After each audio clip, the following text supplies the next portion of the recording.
Welcome to Deep Transformation, Self-Society Spirit. I'm Roger Walsh, and our co-host is John Dupuy. And with us today are a remarkable couple who have touched so many lives, certainly mine included, Zaya and Maurizio Benazzo. And you may know them in many roles. They are filmmakers. They have put on numerous conferences. You may have even attended the SAN conference, Science and Nonduality, also trauma conferences and online events. And most recently, they have been creating a beautiful series of films on both Indigenous cultures and colonialism, and a very powerful film on the mistreatment of the Palestinians in the West Bank.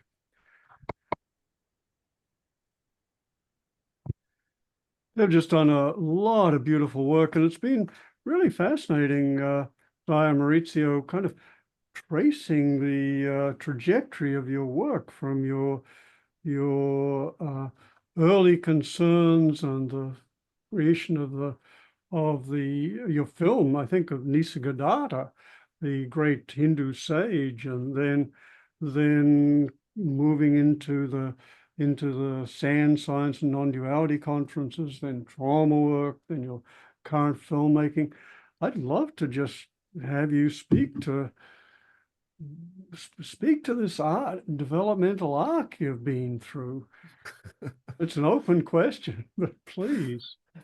I love that you call it developmental. I was thinking the same. Thank you, Roger. Yeah, thank you. Wow, it's nice to pause and reflect. So I appreciate the invitation to reflect on the arc, which we don't get to do a lot. We work very much as we follow the flow. We could be also quite instinctual, and we respond to what life is pointing to. Yeah. That's been one. We are always on the edge of the wave. Eventually, our sensation. We try to be on the edge of the wave, but it's beautiful too. Yeah. And everything we've offered is like beads on a necklace, right? So we were called to go to India with Stephen Wolinski to do a documentary on Nisargadatta. Let's start differently. That was our first date. That's a little detail, which I think is kind of revealing. We decided to go to make this documentary, and we just met, and I said, I'm going to make this movie. Oh my God, I'm a camera person. Hired. So we worked together on this movie. Was our Please continue. Yeah, no, it's okay. Yeah, you want to continue? No. So let's go. Where we met with students of Nisargadatta Maharaj, we wanted to understand, because he was way past when we visited, was what, late 90s? I don't remember, 2000. And he was gone in late 80s. So we wanted to understand what continues to live in his students, and also, in India, what's the legacy? And what's your takeaway from that experience? Very interesting. So what we found is actually his students have split in two different groups, let's say. One, they have taken his ashes and they have created an ashram, and they would do twice a day puja, and they very traditionally practice their path through bhakti. And then the others that followed what Nisargadatta said, and he said, I don't want any ashram, I don't want anything to be worshipped. Once I'm gone, I'm gone. Leave the ashes, throw everything in the sea, and just follow what I have given you. Like the little I have given you as teachings is enough for you to... The seed I planted in you is enough.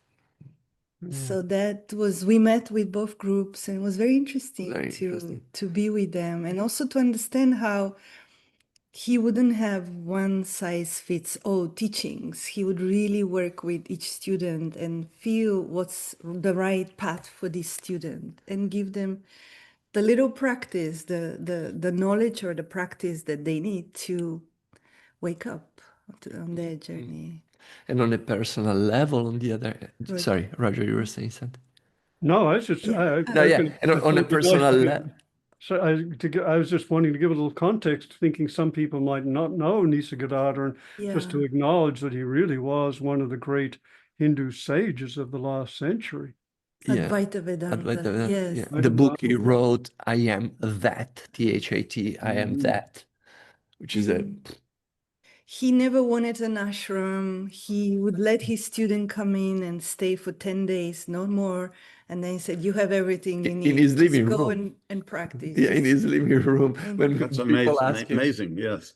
yeah, people were asking, do you want an ash? I pay for it. People bring him money, so he kicks them out. Get out of here. I don't want your money. I'm not doing this for money.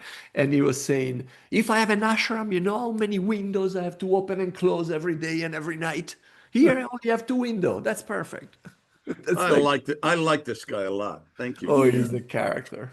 it was Super actually very moving to be in the room where he spent so many years teaching Mhm. and to see there is one TV screen in the room and it's empty. Is really, his family really followed his desire to strip all the pointers that represent consciousness. He's like, just, you don't need any of that. So when we were there, you want to Yeah, continue? one thing that yeah, one of the things that happened on a personal level, one of the translators said that Nisargadatta used to say, which we never got that. We got that from the books, from the book, but not that clearly. The guy said specifically, one day, what I'm teaching is not spirituality. What I'm teaching is science.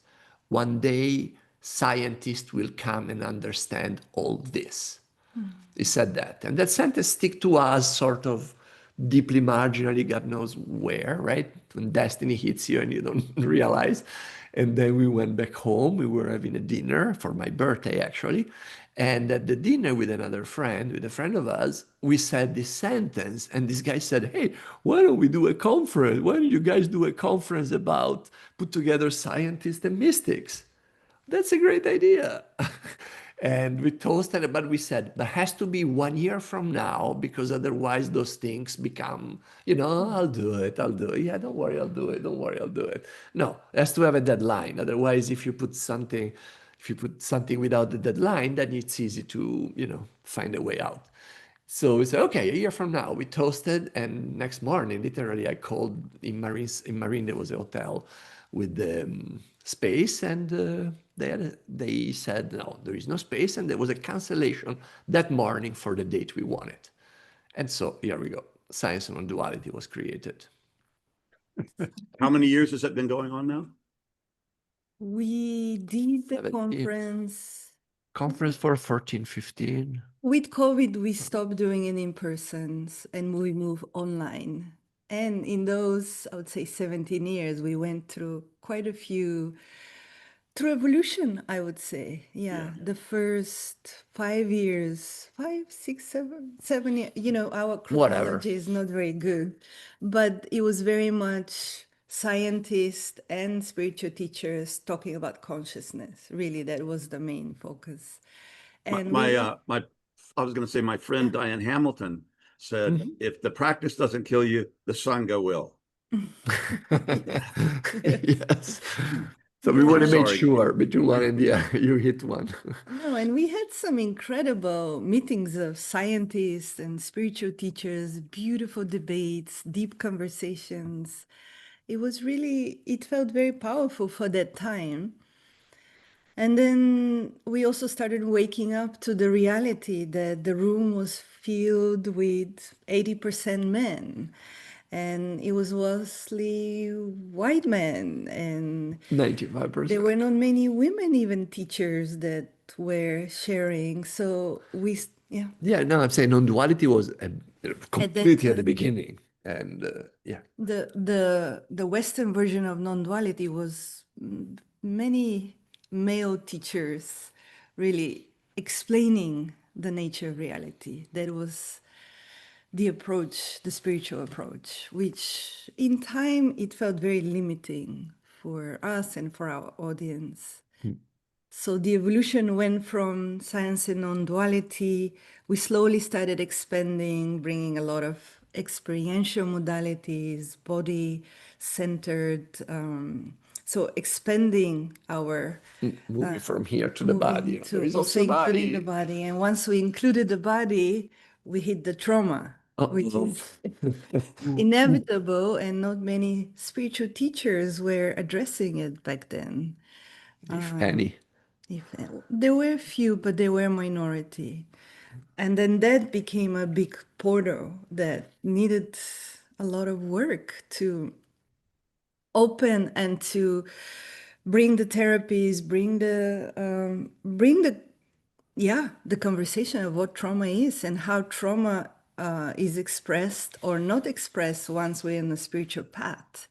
Like often many people who are on the spiritual path are trying to, we're trying to avoid pain. And behind that pain, there is trauma usually. So when you mask a pain, when you mask a trauma, it finds different ways to come back and say, I'm here, I need attention, I need care. And I must say, for clarification, that this journey, everything we do since the moment we met, is not that we do it because there is a calculation. We do it because it feels right for us personally. It was our journey that we were trying to reach I mean, we've been mystical since we were kids, the two of us, and because we were covering our trauma, but we didn't know. And then, so we realized going into the body that this trauma has to be addressed. And so we moved in that direction, not because there was a calculation, oh yeah, it's enough for the organization to start talking. You know, it was our personal journey. It's our personal journey, which still now is our personal journey we put out through our work. That's where our body and our minds are. Yeah. We had Dr. Gabor Matez, and we felt like there was a shift in the room after he spoke. Like something happened in the field. And we're like, oh, we need to follow this. We need to listen to this. We need to listen to this. Start exploring, you know, doesn't mean revolution, but start exploring, listen to it. I would say our audience was becoming a bit too comfortable with non-duality, it was predictable, it was comfortable. We knew here's the meditation, here's the practice, here's the non-dual teachers explaining us how things are. It was almost like Bubble. A bubble, and people were almost like falling asleep in that bubble. That's how it felt after a while. Was there an evolution within that? For example, you mentioned the dominance of white male teachers initially, and yet one of the interesting things that's been happening as, say, some of the Eastern traditions have migrated into the West is a feminization. More and more teachers, there are more and more women teachers. Let's take Buddhism, for example. It's become democratized, less hierarchical. It's become feminized. A significant number of teachers are now women. Did you notice an evolution over the time of the decade or more of the conference? Absolutely, yeah. I would say an evolution to an extent that we actually had at the end more women than men. And absolutely, we gave the stage to many female teachers, and we brought voices also of Indigenous teachers, and I just want to say that prior to becoming a more male-oriented, most spiritual traditions, the women were the mystics, maybe Often. they were, but because of patriarchy, because of, colonialism, empires, the male were the one whose voices really counted, kind of. That was the structure of society. But women were always the mystics, in every tradition. Julian of Norwich was one of my favorite mystics, and her writings didn't come out till hundreds of years after she passed because it was just too radical. It started coming out in the late 19th century. It had been buried, had been hidden. Yeah, And, with the creation of the church. I mean, even in Judaism, when the temple was created and everybody had to follow the scriptures, and then you had the male figure, that's where femininity got suppressed. And femininity and earth and nature are one and the same kind of women. We always move with earth, with Mother Earth. So that got suppressed, and spirituality that came to the West was disconnected from tradition, from nature, from from ritual, the which from the body. from the body, from the senses, from Mhm. and we got a sterilized version of what spirituality is that invites people to stay. If you disconnect it from the earth, all of a sudden the spirituality goes higher and higher until the spirituality stays from here to here. And then reflects in the body so I can eat vegan. But Yeah, and how did that work out? You know, I think about the horrible things that happened in the Catholic Church with just this problems of all male, cut off from the body, cut off from sexuality and all this stuff. And it just manifests itself in the shadow of the abuse of children. You know, huge. It wasn't this or that. It was all over the place. And so when you do that, eventually it really comes out in very horrific and damaging ways. So And killing all the witches, which is, the witches means the wise the ones, wise of the forest. the ones that knew how to be with the forest, how to heal with the forest. You know, that knowledge was uprooted. That's one of the first stages of colonization. You colonize Europe, and then you can move those conversation there too. Before moving from sand, you brought to us some of the great spiritual figures of our time, and some of them we're being fortunate to have on the podcast to dialogue with, like Hamid Ali and others. But what you were exposed to some amazing people. Who are the people and teachings that really impacted you?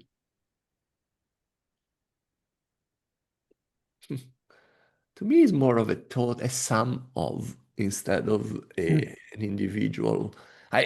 Since a kid, I never been able to have a guru or something like. It was always a sum of the things. I've always been like picking. I'm buffet style kind of a spiritual person. Other than Nisargadatta for a while, yeah.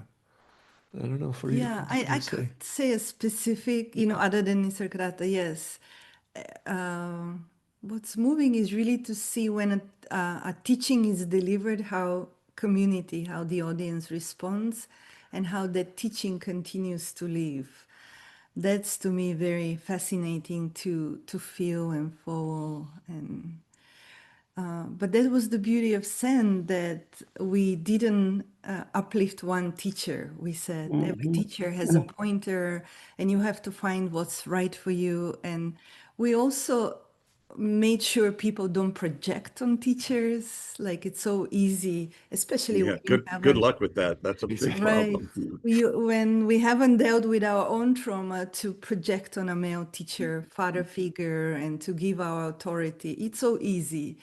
So I think part of our work was also educating the audience to know how to be with a teacher and how to not lose themselves in following a teacher. One of the things we were saying also at the event, there is people telling you the big word, but the real message, maybe you'll get it while you're having lunch over here in a conversation about two people next to you. I mean, what I'm saying, our point was not to give answers as an organization, as a conference, but to raise better questions and be open to listen. We are here as a community in a safe place with people that seem capable to have an understanding of something, and they are open to listen and to interface with one another. So just learn that. That resonates with me. I have a saying: trust those who have questions, be wary of those who have answers, flee from those who have the answer. Yeah, absolutely. And beautiful that you deliberately fostered that attitude and atmosphere of inquiry, which of course was inquiry was so central to Nisargadatta's work. Look at your own experience. Yeah, I used to say about spiritual teachers, when I met one, I'd grab my pants and my wallet and get out of the room. So yeah, I had some very negative experiences when I was young with spiritual teachers, and it's taken me a while to get over that. And of course, we've spent many hours dialoguing with A.H. Almas or Hamid, right? And that's been very impactful. And he is not on that kind of ego trip at all. No. Definitely Yeah. not. Definitely not. He just speaking from his knowledge. He's very smart intellectually, but from his first hand experience, he's sharing, and it's you can feel it when you're with him. Yeah. Yeah. Yeah.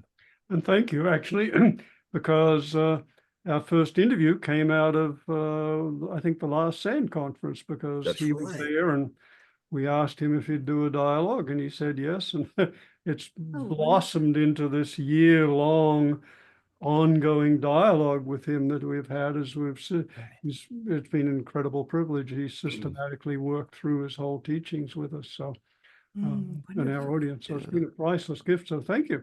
Yeah, he's a beautiful creature, that man. Yeah. Beautiful, Yeah. beautiful person. Yeah. And you gave a sense of how you moved into the work with trauma. As you said, there's a kind of evolution of bringing in more of a somatic centered, body-centered approach, or bringing awareness to that, and becoming aware of hidden trauma. And it seems like that was that the doorway then for you to move into your focus on trauma? Yeah, I would say the doorway was again inviting Dr. Gabor Mate and starting to invite that conversation into Sand. And when he came, Maurizio and I suddenly thought, wow, his message is so powerful and so important. We would like to make a film about him. And he wasn't very sure at the beginning.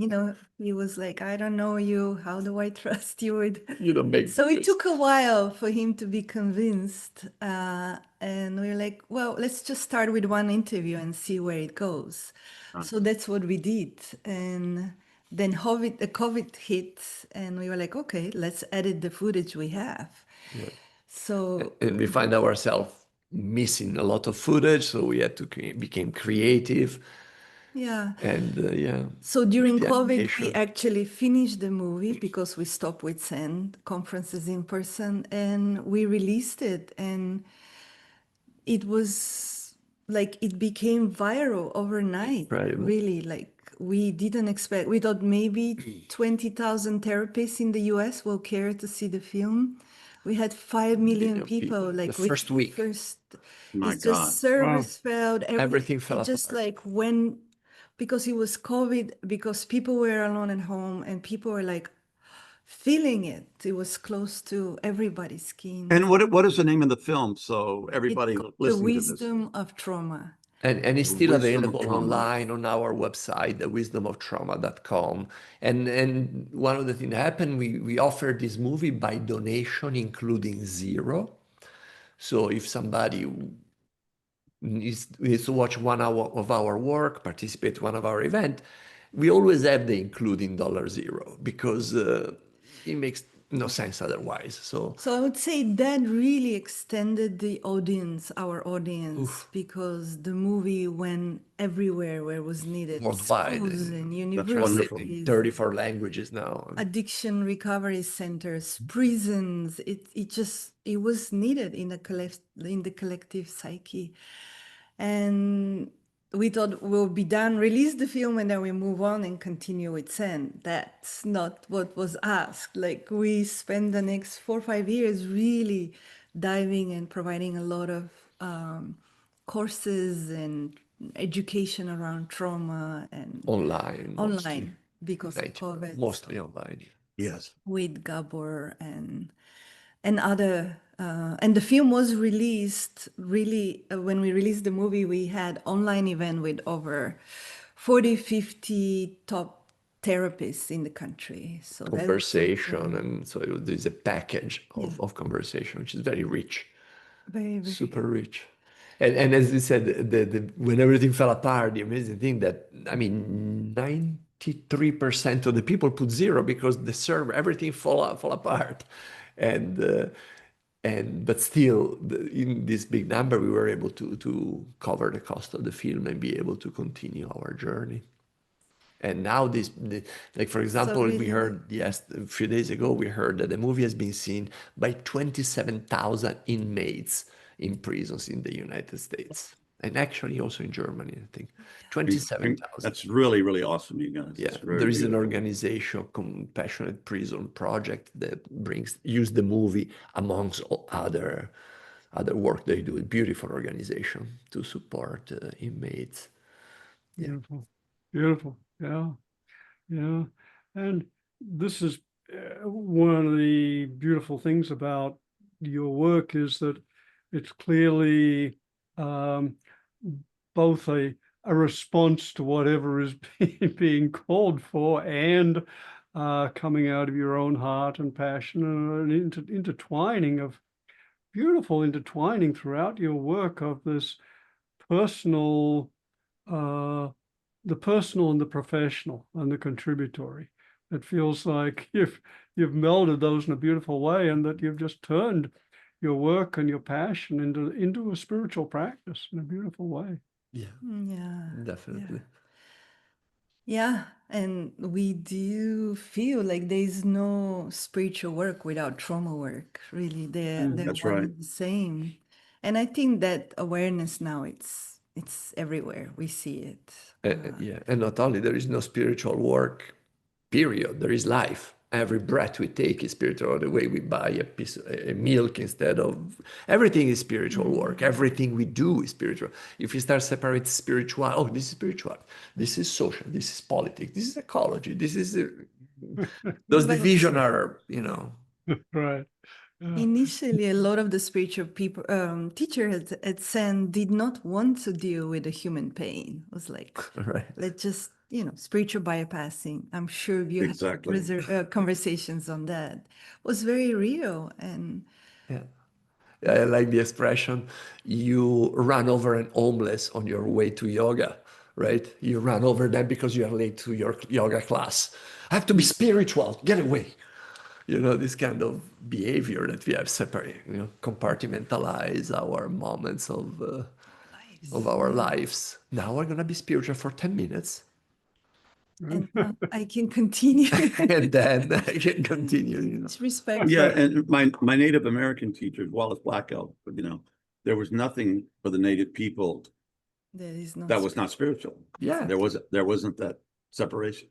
Modernity helped us to do that. Exactly. So. Yeah. And if you talk about non-duality, if everything is spirit, everything is connected, everything is spiritual, everything, the air, the water, everything is.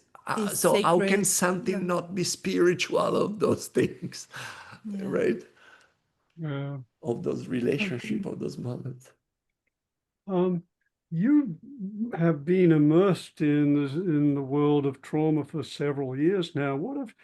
How has your own understanding developed over that time? Yeah, well, we all have traumas. Nobody is spared. We all carry traumas.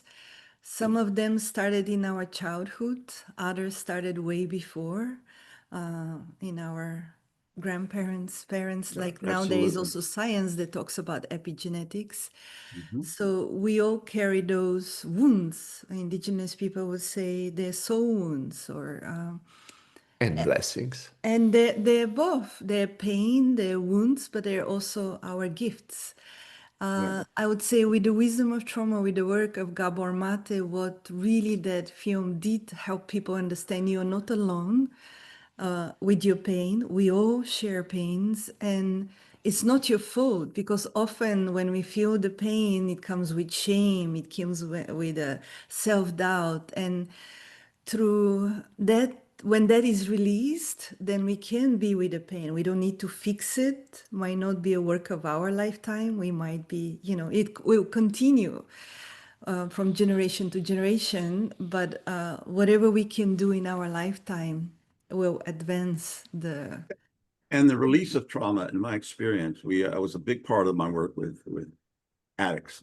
was that when you course. release it, there's so much energy that's released. It's a lot of it's held there, and then it's like there's so much more energy for living, for creativity, for loving, for Absolutely. Yeah. being a human, for Yeah. It's our seeing the life world as Yes. it is. Yes. It's our Yes. life force that is caught in that, and all our energy goes to keep that wound. And yeah, that's a lot of people came to us that struggle with addiction, all kinds of addiction. And addiction is just trying to soothe.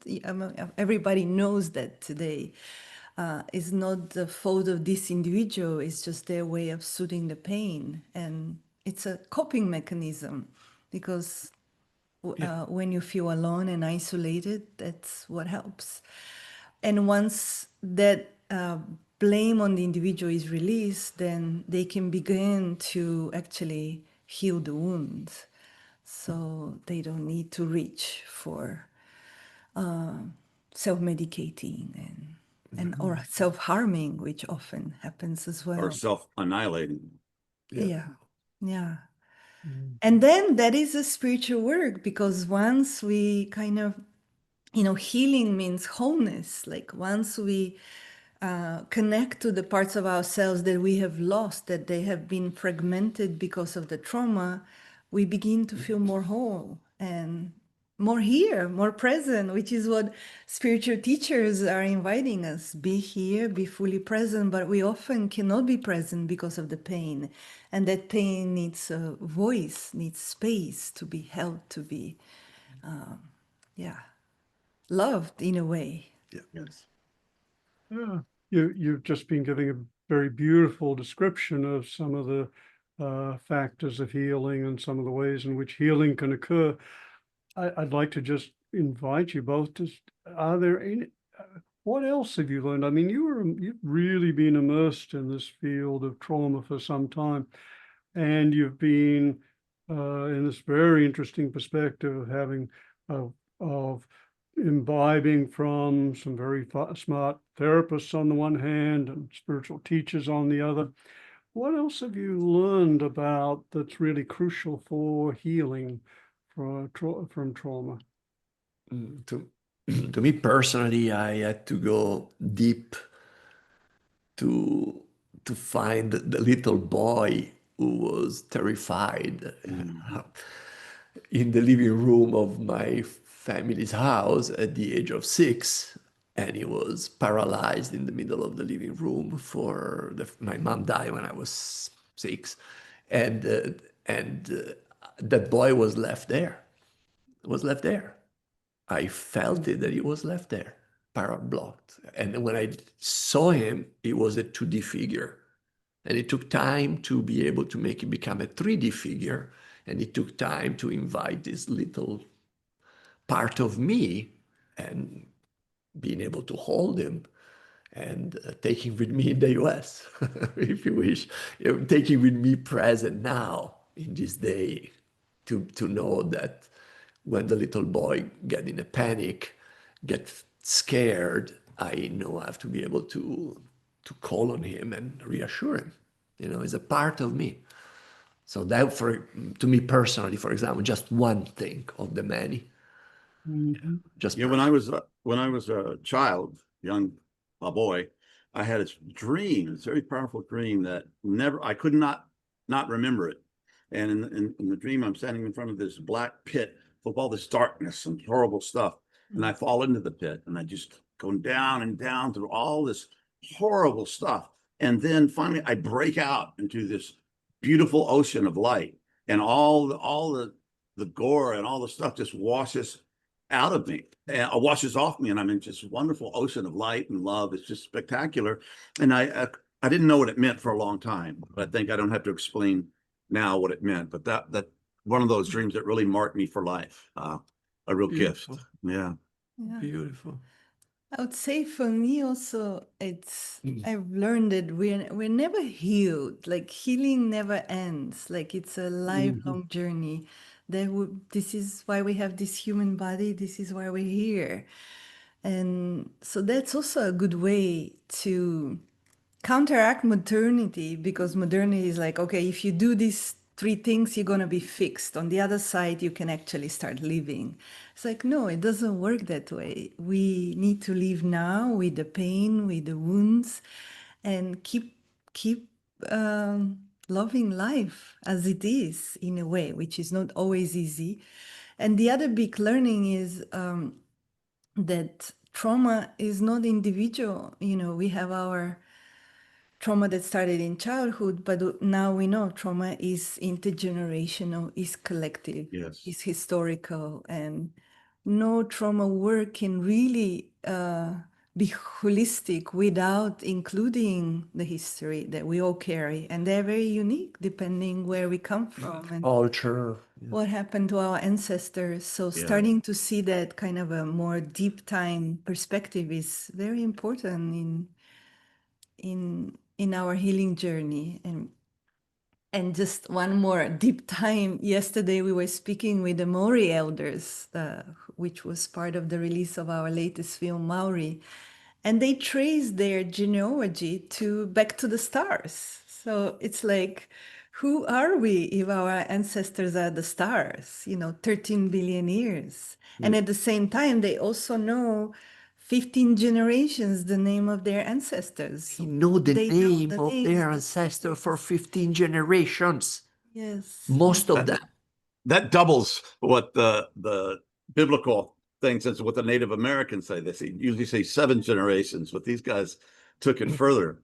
It's unbelievable. I remember when we went there, they were making jokes about some people in the West, they barely know the name of their grandparents. And I realized, oh shit. Yes. Yeah, sorry to interrupt. Yes. Because, Yeah.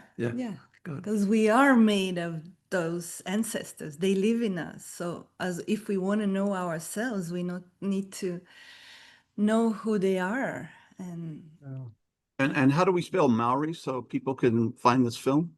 Mauri.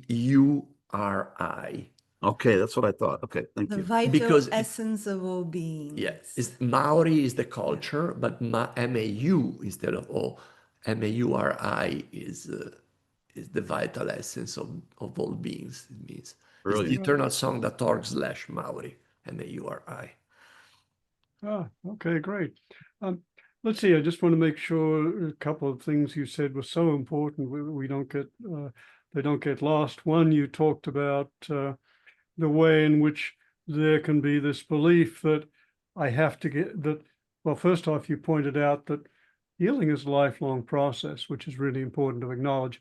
And it's so often there's the presumption that at some stage I'm going to be through this and then I can live, which is what you're saying. And the transactional analysts have a great term for that. They call it the until game. I can't be happy until, I can't live until, so, which is a very limiting belief. So I just wanted to emphasize the importance of what you were saying there. And then the second theme you brought in, that the systemic and generational nature of suffering and trauma, that these things can be communicated across cultures and across generations. And of course, we see that underlying so many of the conflicts in the world today. Yes. So much And- tragedy and suffering coming. Yeah, I part of my understanding of the trauma work that I've done is that when we do trauma work, often it's not just for our own individual trauma. It's for the collective trauma. And I was meditating in Berlin one time, homes of a friend, and I just started feeling all the stuff that had happened in Berlin. You just go back to the whole history, and I was just trembling, and I came through that, and it was a very powerful release. But I got more than my own stuff. I got, the trauma of the suffering of a whole city, a whole history there, and I touched into that in some way.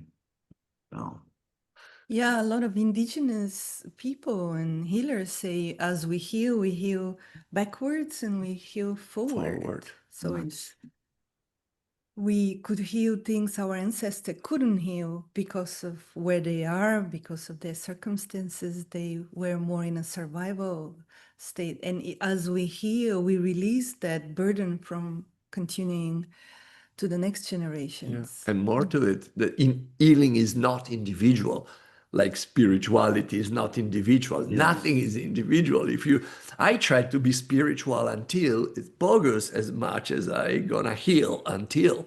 It's the same issue. We are interconnected. In the Dene tradition, in the Navajo tradition, there is the circle. There is a specific name, but the peacemaking circle. Basically, if a child in school has an issue, you don't go to the child, the principal, don't go to the child and say, "Wah, rah, rah, rah, rah, rah." No, he calls all the family, calls all the community in a circle, and everybody takes responsibility for why the child did that action. So grandma will say, "Oh yeah, I should have given more attention. I was not present 2 years ago, blah, blah, blah, blah." The grandfather said, "I was not." Everybody takes responsibility. Healing is collective. I mean, now if you have a mother with single mother with 3 children, we do therapy to the mother and ask her, "What's your problem?" I mean, come on, it's a collective issue.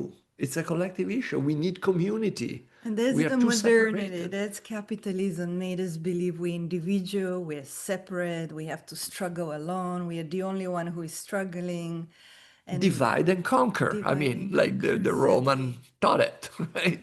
The individualism is perfect to continue dividing. He divided and destroyed indigenous culture worldwide, and he's destroyed. First, he destroyed all of us, and then once we've been destroyed enough, capitalism expanded enough to be able to destroy everywhere in the world. I mean, it's just. And that's what we're seeing today happening, on a big scale, the fragmentation. Yeah, very dark times. Very dark times. Yeah, yeah. Francis Weller calls it the long dark. We're in the long dark at the moment. It's not a time for, ascending. It's not really the time to search for the light, but really be where we are. Because again, part of the spiritual bypassing is like, let me just get to the light. Let me just awaken and then feel good and, Until. don't deal with the messy world. Don't reincarnate. Just get off the wheel and be liberated. Yeah. That's very attractive. But Yeah, but it's not the real. story. It's not real. And there's a beautiful metaphor in the historically, the great historian Arnold Toynbee, who looked across cultures and centuries and civilizations, said the characteristic that was common to the people who had most impact on history, and he felt those people were the prophets, the saints, the sages of history, was that they went through what he called the cycle of withdrawal and return, that they dove deeply into a query, question, search into the great questions of life, really wrestled with that, came to some sort of illumination and understanding, and then returned to offer what they'd brought. So it speaks very much to what you're saying about the need for contribution in this dark time. But maybe I would say there's real value in the integration of both, which is what I see as a beautiful characteristic of your lives. You really are integrating both the spiritual, you're karma yogis. You're doing your work is your spiritual practice in your life. Yes, In a exactly. very beautiful way. And there's no, as you said earlier, there's no separation between your work and your life and your spirituality. It's beautiful. It's service done from a beautiful place of wanting to relieve suffering, and service as part of your own practice. I really respect that. Yeah. There is no other way. Yeah. I kind of think this, I don't know, maybe I'm jumping, but we are all here for a purpose somehow. We are all here on this planet for a purpose, in this incarnation, in this time for a purpose. And if you can find it, now there is a lift that is saying yes in front on the way.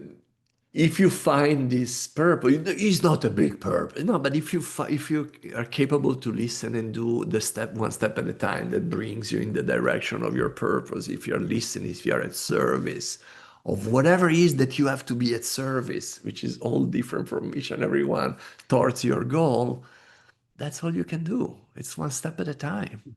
It's one step at a time. And you'll be amazed of the return of investment, if you want to talk in capitalistic terms.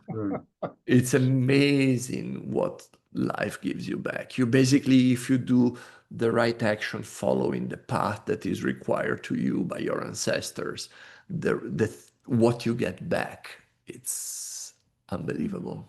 It's And if you don't find that, it then you causes go great into suffering, great suffering. Yeah. then you go into what you were saying, the addiction and all the stuff, because you cannot find, Hopelessness, yeah, depression, despair. acting out your shadow. I mean, it's despair. Yes, exactly. And I also loved yesterday we had this conversation. We used the word finding, and Indigenous people say listening. So that's something like in the West, we have forgotten how to listen. We embedded in this web of life that is alive and is constantly communicating with us. And the first skill that actually we learn by sitting with Indigenous elders, just listen. Just listen. Just Slow down listen and listen. to the elder, but also listen to everything that is around. The wind is communicating, the water is, the birds. We are constantly being guided if we could just listen. And again, we're young in that because of the Western mindset that has disconnected us from, and we think listening is happening here. Yeah. So I just And we have been more and more isolated, more and more individual. So we don't even listen to each other. I mean, because I'm on the phone, although, I'm not listening. If you can imagine listen to a bird, to a tree, now the fog coming, listen, what do you mean? So it's like finding the path, but it's more listening. The path is there. It's like, how do I listen so I Stop can searching for the path and do the next step, basically. Listen and do the next step. Yeah. And if you need to stop for a while before you do the next step, stop for a while and do the next step. It's just, and then it also is, is a privilege, I must say, in this culture, in this day. It can be hard. It can be hard. Yeah, and just to acknowledge what the importance of what you're saying, that taking the time, which, as you say, Maurizio, is such a, I mean, it has to be intentional in this culture. We are living in this attention economy with so many intentional distractions trying to grab our attention and hijack it. And it really takes an intentional effort to set aside time to settle in, and to feel out into the world, and to listen for that call that you're describing, whether it's a still small voice within, or however we want, whatever words we want to give. But just to acknowledge the importance of what you're saying. Yeah, I've been thinking about writing a book on how not to lose your soul. Because there's so many diversions, or so much. I read a study where poor Black kids in America do this for 11 hours a day on average, and it's so addicted, and they call it AI slop. YouTube has become majority of stuff produced in YouTube is not even produced by human beings anymore. It's produced by AI. And you watch this stuff, and I mean, it's captivating, this, that, and the other, but you find yourself totally drained. When you're done, it's like, what happened? My soul just went. So you really have to make a conscious effort to live in a way that's more soul-centric, that acknowledges our deepest parts, or we'll get completely lost in this age. And that's a very scary thing. And so many of our young people, heck, older people, are getting drowned in this trap, and the technology keeps getting more powerful and more powerful and more addictive. And how do we keep our souls? How do we find our souls? How do we nourish our souls? Well, I'm glad you're bringing young people, because yes, they're suffering from this world, and they're at the mercy of these phones and AI. And again, Indigenous communities, the elders are present. The elders walk with you. There's initiations. There's a living knowledge that is passed down. So a young person doesn't feel isolated. They feel like they belong to a community. They belong to a culture. I'm not saying in indigenous community addictions doesn't exist. Of course it does, because of trauma and colonialism and all of that.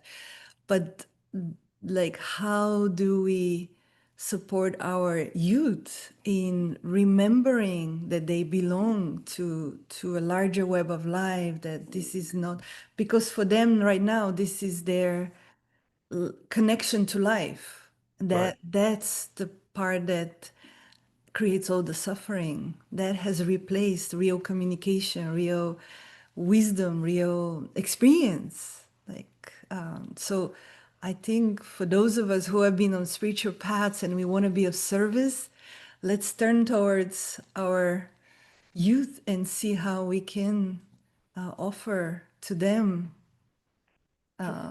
we have no spaces ritual. and We have no knowledge. elders anymore. There is no elders. There is no community. I mean, they did a study a few years ago. I read, I was up, it says grandparents are good for children. We A need scientific science. study. Wow. We need science to tell us that. Who would have thought, right? Who would have Who thought? would have thought that? Really? Oh, yes. Uh, let's see. We could go a number of ways here, but to bring some threads together and also move into a very powerful, more recent part of your work. I've watched several of your films, starting with Nisargadatta, and out of all the films you made, the one that really impacted me, touched me, pained me so deeply was Where Olive Trees Weep, your film about the tragic mistreatment of some of the Palestinians in the West Bank of Israel, and the kind of apartheid there. And what brought you to film this? How did this start? You want to say it?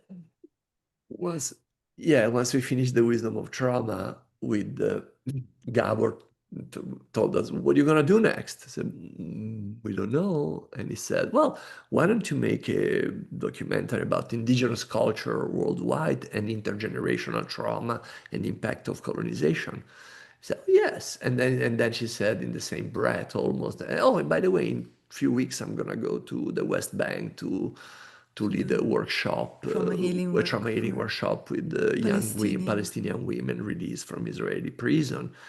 And we said, okay, we come. And we said, can we come? And he said, I don't know, because it's not my space. You have to ask the women who are inviting us. So we reached out and they were like, we don't know. We're not sure at the beginning, but eventually we built a friendship and connection, and we were able to go and film. We stepped into it. I mean, we've known, both of us, the history, and we thought we knew. We thought we knew, but you arrive there. If you arrive there in 24 hours, that really takes a minute. It's appalling. It's unbelievable, the amount of injustice, violence, disrespect of human rights. It's appalling. And we are talking about 2021. Before we thought, this is insane. How can this be in a supposedly democratic society? How can that be? And now, obviously, the genocide. It is 100 times worse. We were weeping every day, crying with the people we're meeting and listening to the stories, like, how is it possible? How is it possible we are allowing this to be happening now? And we thought it cannot get worse. And it did get worse. Yes. But we stepped into a field that we knew that it's huge, but we didn't know how big it is. It was, again, bigger than us. And we were not even sure if we could make a movie. We left after 2.5 weeks. We filmed pretty much day and night. We went everywhere we could, barely slept. We wanted to share as many stories as possible and capture as much as possible. We got back home and we were like, we don't know even if there is a movie. Like, there was so much pain that we carried in the footage that it was like anybody who watches this, they would just feel overwhelmed and they would not be able to even see it. Yeah. And we couldn't. Most of at the end the movie. Okay, the movie was part also of this the idea of going around the world and make films about a film about the impact of colonization. And the idea was in our mind, oh yes, we go now after Palestine, we're gonna go to Brazil, to New Zealand, to Greenland, to Africa, to the United States. We go all over the world and we show these movies about what colonization is and the pattern. And then at the end, we're gonna show the movie about Palestine. People cannot deny that this is a settled colonial project with the same genocidal intent that has been done all over the world in the past few hundred years, or even more. We saw, but then October 7 happened, and we find ourselves with this material in hand. They said, we cannot hold with this. We have to take it out. This is a document that we cannot have to share. So we were able to take our main character, Ashira, which many was of the stories we captured could not be shared in the film to protect the people, because we knew that they will go after them. If the movie is seen and becomes popular, they will suffer. So a lot of the stories didn't make it to the movie. And the main character, we waited for her to be ready to leave Palestine, and then we released the movie. And her and her family, we took her out, her and her family. And many people told us, like, are you sure you want to release this? Like, you know what's going to happen to you. You're going to be dismantled. And we were like, we were a bit naive, but people warned us and said, you will see. And basically we were getting like 200 hate mails, like per day. And we answered every single one of them. We have a team that answers every email. The more hateful, the more we engage with that. And we understand why they're hateful. It's clear. It's part of an identity. It's part of an indoctrination that so many people carry. It's loyalty to ancestors. It's everything. If we want an archetypal wound, this is it. This is the one we can all learn and see ourselves in that. Yeah, I must say, watch the film and preparing for this, it's been the hardest podcast to prepare for that I've ever done. It was deeply painful and deeply moving. And there's plenty of hatred and atrocities on both sides. And searching, what is the way out of this? How did Northern Ireland, the Protestants and the Catholics finally just say, okay, enough of this and stop killing each other.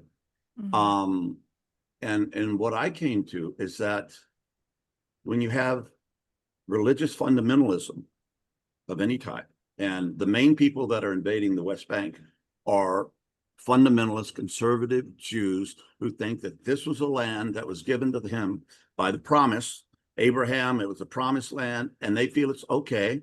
And they're the chosen people and the other people aren't, so they can get rid of them. On the other hand, the people in Hamas that went out and slaughtered all these innocents, they felt God was leading them. So these two parts aren't going to come together. It's a little more complex and nuanced than that, which I don't think you have to include that. That's true. Yeah, absolutely. It's not true. Yes, and we do see, his religion is being used because, Orthodox Jews, they don't agree with us that there should be a state of Israel. It doesn't fit their scriptures. So it's not even... It's the Christian Zionist. It's a Christian Zionist who wants this. Project of Zionism. And, then it became a Jewish project. And then it became, and it was... connected to the colonial project of the British taking over Palestine. There's so much history. Well, it's politics, but also, where I wanted to say, I lost track.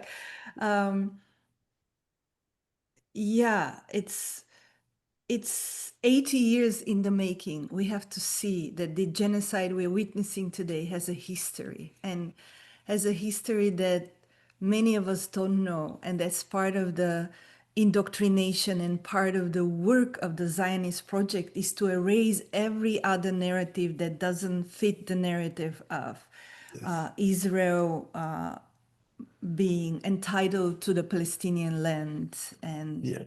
one question we asked everyone when we went there, we were naive and we're like, what about peace? We went to in every interview, we said, how about peace?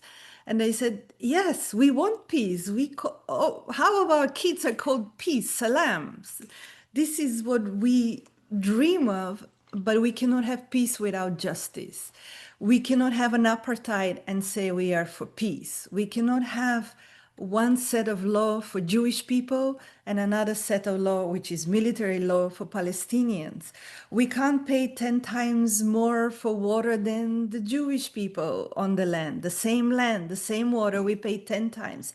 So every aspect of their life is controlled, and it's injustice. Their children can go to school and be shot in the knees on the way to school, and they don't know if their child will be back home alone. There's generations living in the same building because Israel doesn't allow Palestinian people to expand their homes. It's like everywhere you look at it, there is injustice. We can't talk about peace without addressing the underlying. Yes. John, I can assure you that if you were there, if you were in the little I know about you, if you were a Palestinian living in the West Bank, you will not be silent.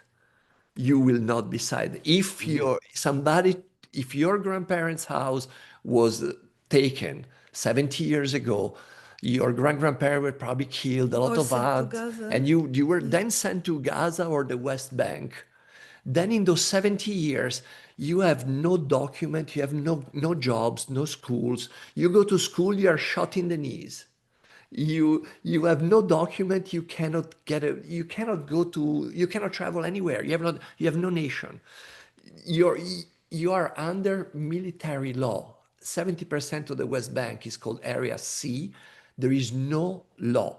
It's only military law, which means you can be taken and put it in jail for up to 3 years, renewable. You will never see a lawyer without sentence for 3 years. If you live in it, they can come and demolish your house because it's military law and this is a war territory. 70% of the West Bank, which by the way includes all the farming, all the water, all the places that have any value, they are 70%. In this area, they can demolish your house, demolish your village, and then by miracle, 24 hours later, there is a settlement that appears in your land. Now, 2 years ago, in the last 70 years, a settlement in your land, and in 24 hours, they have water and electricity. You pay for water, as I said, up to 10 times for water as a farmer in the West Bank. If you don't farm the land, then they say, oh, you don't farm the land. Then for 3 years, they can take it. So you lose the land. And all of a sudden, because they don't give you the water, you pay more. It's completely absurd. Is the most apart. I don't know about South Africa. I know a little bit, but I think this is even more extreme than South Africa because there is. I hear your passion, and the movie was very powerful. But I'm looking. It's like, what is the way out? I don't think violence works. Justice. Okay, yeah, but I don't think it can be achieved by violence. That just causes more suffering and more killing. Of course. But John, if you were in that situation, how can you not just accept the fact that here in the US, people get a gun and shoot everybody? Can you imagine if you had that kind of injustice on you? It's reasonable to expect that not that I'm justified in any way, shape, or form, but you can expect that somebody can get so frustrated that the only thing they can do is do some violence. It's trauma. We agree. It's happening but here. We all need to really stand for justice. You see what's happening. I know, but justice, how do we do it? How do we get there? Okay. Do we say it's so horrible and you're justified in being violent? That causes more suffering and more injustice. Let's look at what's happening in Gaza right now, in this very moment, right? What's happening? genocide, and starvation. Well, if we want to do something, we have to stop the starvation.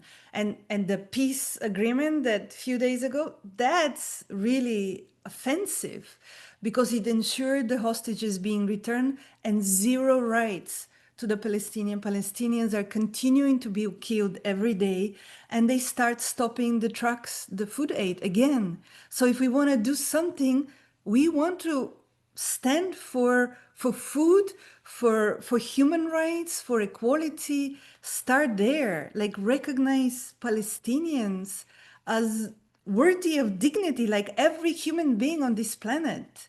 At this moment, they don't have the dignity that we all deserve. So I would say we start there, like fight for their freedom. And I need to throw this in. Yes. Netanyahu was getting ready to be thrown out of power. Israel was rising up. Hundreds of thousands of people hitting the street every week. National Guard pilots were saying, we're not going to fly anymore. He had all these corruption charges and all this. And then the Hamas attack happened. And Egyptian intelligence knew it was going to happen. Israeli intelligence knew it was going to happen. The CIA knew it was going to happen. And he did nothing. In fact, he stood down troops because he wanted them to do that. Exactly. That saved his political ass. And war is what saved him. And that was one of the results of October 7th. You empowered Netanyahu, and it's been a war crime. In our movie, we say that. I want to say something. It's easy to say it's Netanyahu, but the recent polls in Israel, 62% of the people say that the genocide in Gaza should continue. And don't use enough force. They haven't used enough force. Even if Netanyahu goes away, nothing is going to change because the apartheid is going to stay. The settlement will continue to grow. The Palestinians will still be oppressed and occupied. Netanyahu is not the problem. He's just like Trump is not the problem. Exactly. I mean, it's not Trump. Hitler wasn't the problem. Yeah. Those are puppets in a way. Those are they're the puppets, the front hand of a system that is rotten at the core. Well, I just think the October 7th thing which is a terrorist attack, justified or not. I don't think that behavior, rape and slaughter and all that's justified in any sense. But that made it very much worse for Gaza. And 60,000 people have died so far. And what happened when 9/11 happened in the United States? Directly from that, in our invasion of Afghanistan, almost 1 million Muslims were killed as a direct result of attacking the towers and the Pentagon.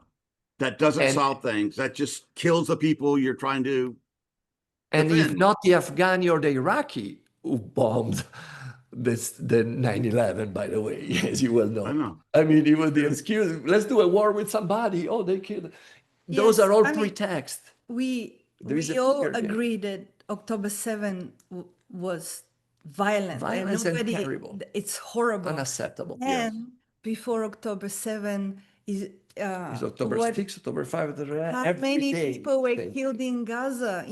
How many times there were peace agreements Israel violated and went back and killed thousands of people. The march the March of Return. The March of Return. Peaceful protest that Palestinians marched to the border and said, we want to go home. To our homes are on the other side of that fence. Completely peaceful. 180 people. Peaceful. Killed. What happened? 200 people were killed. Nothing changed. By snipers. Prisons of Israel are full of children. They're full of prisoners that are raped. They are abused daily. That's before October 7.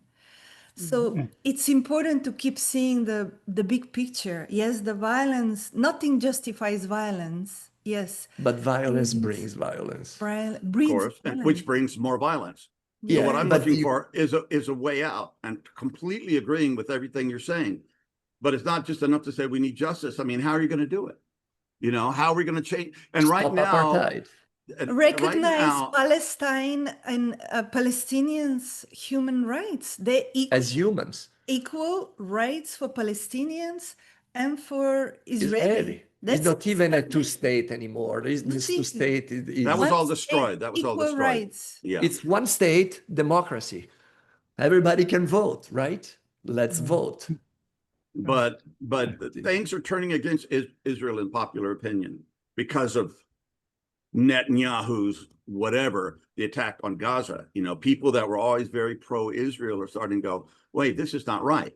And so that is happening. So how do we come from a level that is beyond the religious hatred on both sides and despair and the trauma of the Holocaust and bring it all together and being attacked from all sides in Israel?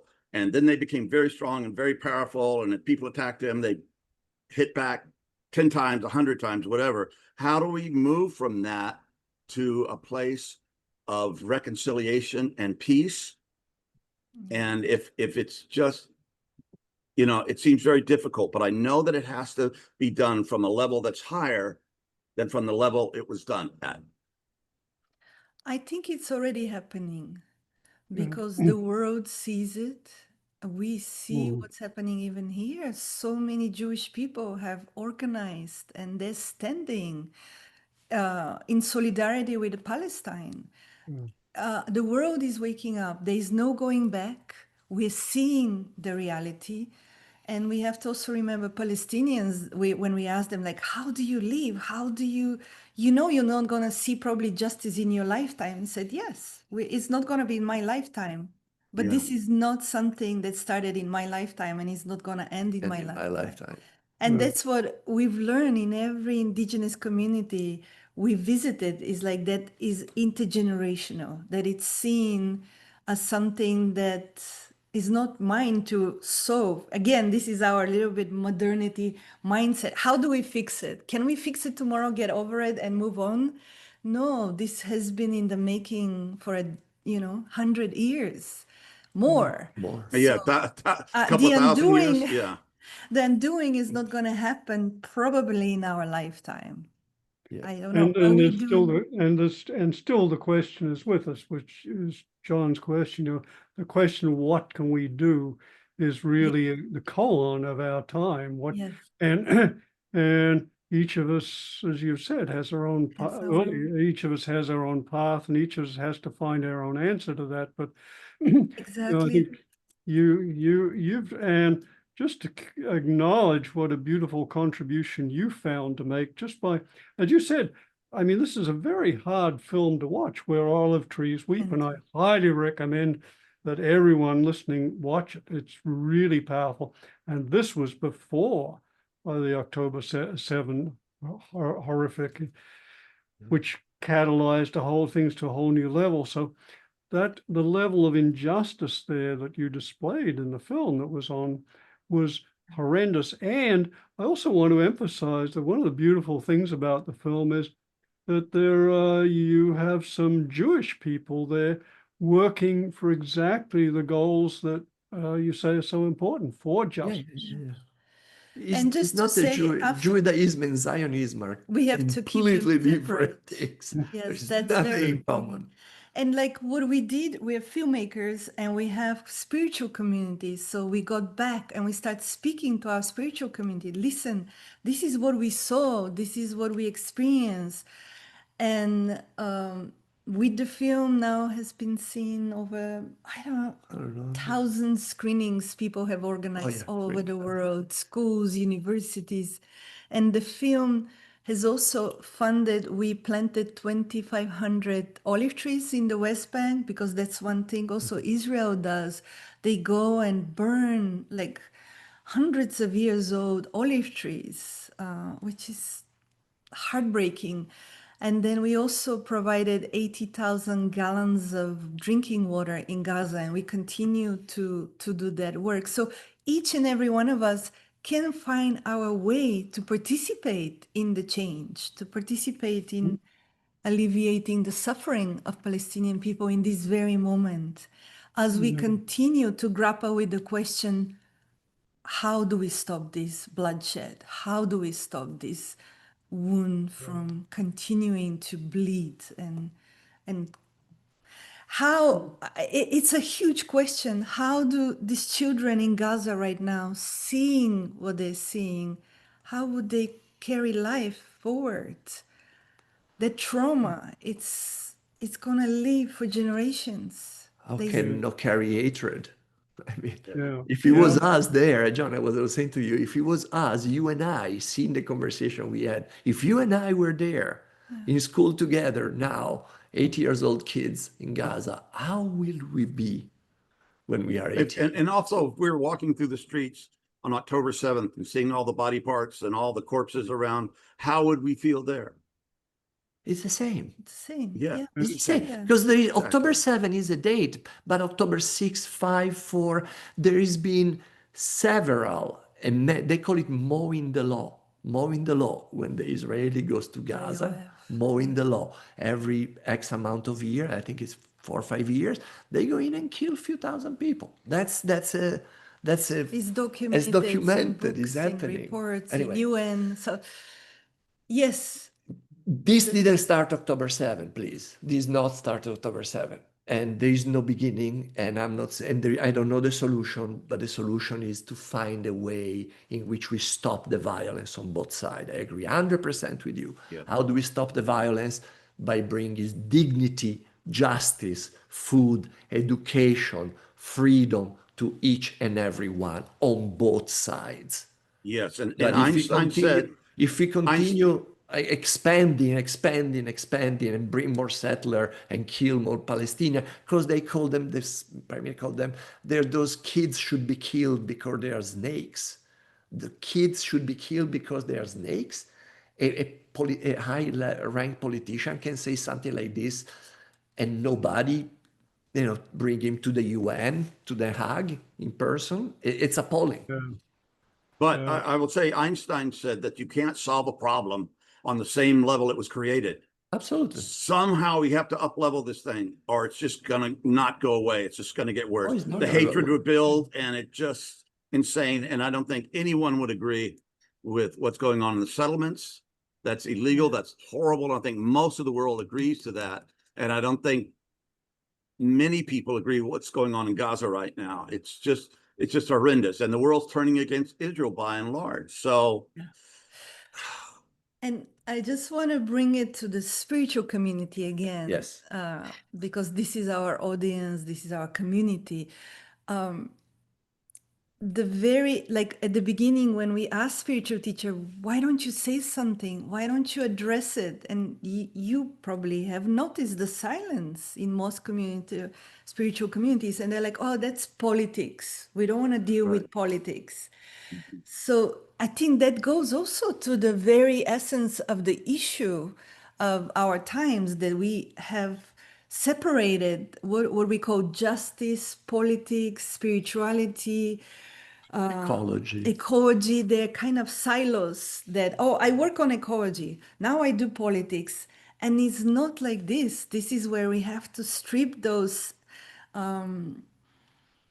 labels and container, and really see that if we really believe in interconnectedness, in oneness, if our brothers and sisters are suffering, we're suffering too, because we're connected.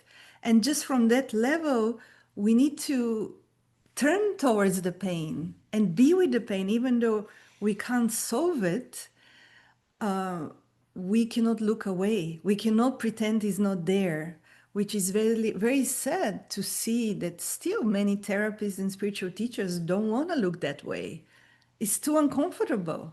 And that discomfort is the very essence of the issue on a psychological and archetypal level. Yeah. And clearly the first thing is to bring awareness to it. And John's question of what can we do? We need to acknowledge that that's a very profound question. It's not like any of us will suddenly, oh, I have an answer or the answer. It's like, no, these are questions to sit with and for each of us to wrestle with and to look well, what's the most strategic thing we can do? And for you're filmmakers, you made this incredibly powerful film, which is just heart-moving, heart-breaking, and really does illustrate the apartheid-like system that's has operated for years, way before the Hamas attack. so that's part of it. And our hope is that this podcast, having you speak to our Yes. audience, our Yeah. growing audience, will have its impact. And that, you know, I've certainly been moved just in watching a film and being preparing for this. John has too. And hopefully there'll be people in our audience who will be moved in the same way. Curious. And hopefully a lot of people watch the film. So yeah. And It's a they, human issue. It's not a yeah, political issue. That's what we wanted with the film, to tell human stories. We did give some background, but it's a human, It's a human on a issue. human level. It's a collective. We're losing our humanity in this. Yeah. yes, yes, yes. And yes, this could be the blueprint of how this planet will look if we don't deal with it. As Yeah. Well, Angela Davis we've been says. doing the same thing for thousands of years. Yeah. We just have the technology now that makes it all that much more doable. Yes. And Yes. that makes it scary. It's like Yes, there wasn't a golden age where everybody treated each other kind. It never happened. No, but no. But now also we see it, because yeah, in it's the right in our past, face. Exactly. my grandparent probably didn't know what was happening Yes. in Australia, you know. Yeah. Yeah. And I watched your We see it. film sitting where I am now on my computer. Yeah, And it was we just- see it. It's undeniable. Yeah. Yeah. Well, first off, I want I want to just say thank you for this film, and thank you for all your work, actually. But this film is just to throw light on this, just to see what's happening as a first step. Yeah. And one of the things that I wanted to bring in, and things overtook us, was I really appreciate the fact that you respond to all the hate messages you get. I think that's fantastic. Good Yeah, for you. it's important. We had to expand our customer service team, and we respond with compassion.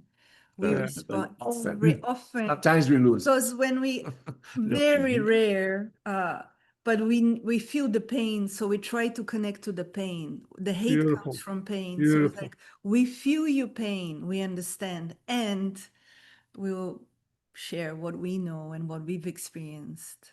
And do you get responses back? Do you say, Yeah. Oh yeah, Oh, we yeah, go yeah. for months sometimes. Sometimes their conversation, they last for a long time and one they evolve. customer service, he's Jewish, and he was very much indoctrinated. He came when we went to Palestine. He was like, "You shouldn't be doing this."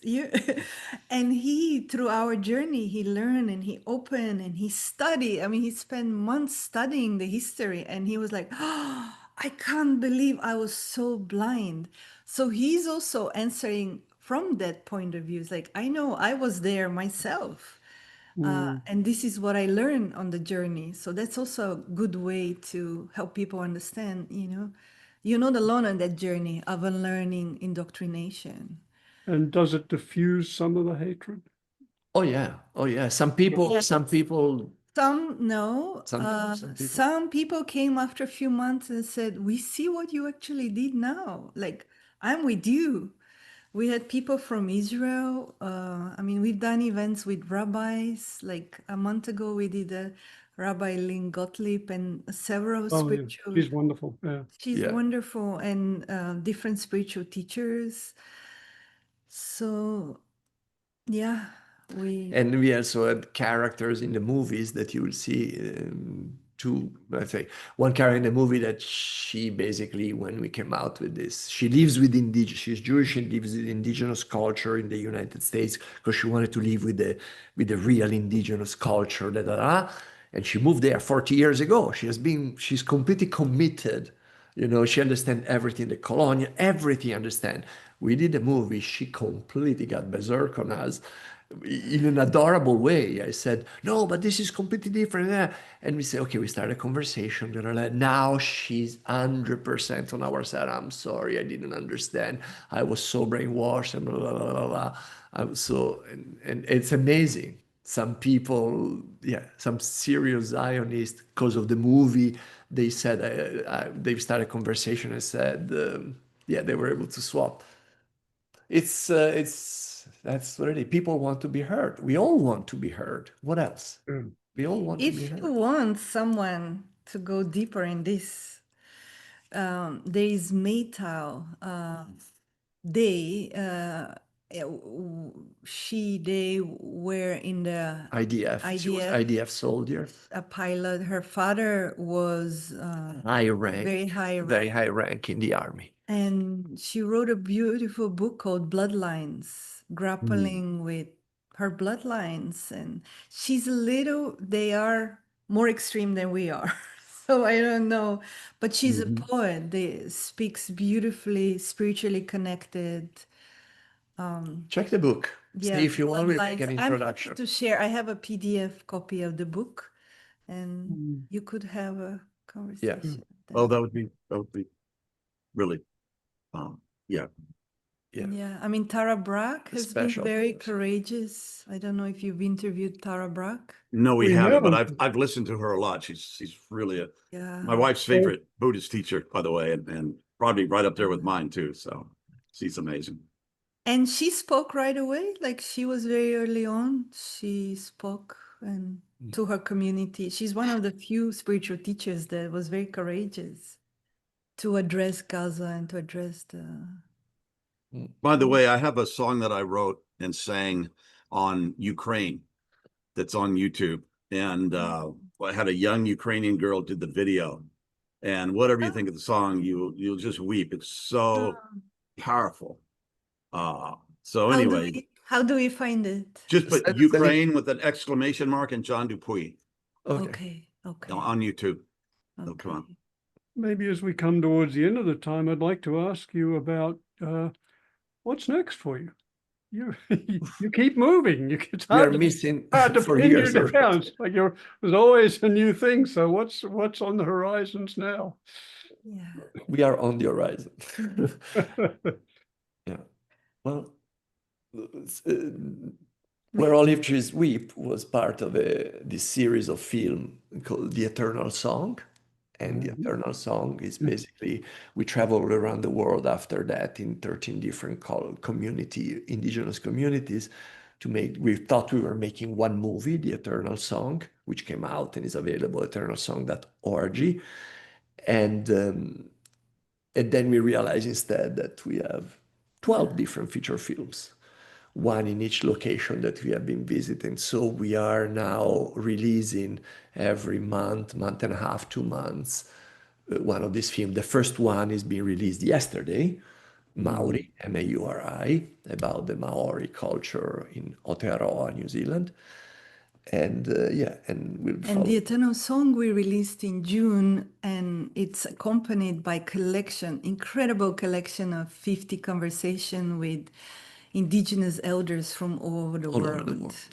So Very very, beautiful very film, rich. yeah. In Yeah, addition to yeah. the film, anyone can dive deeper and understand really what are the Indigenous ways of relating, of healing, of dealing with pain. And again, the conversation as we see it with Sand, we are moving from the individual to the collective journey, to the collective process, from individual awakening, what's my practice, to like, how do we heal together? How do we heal in community?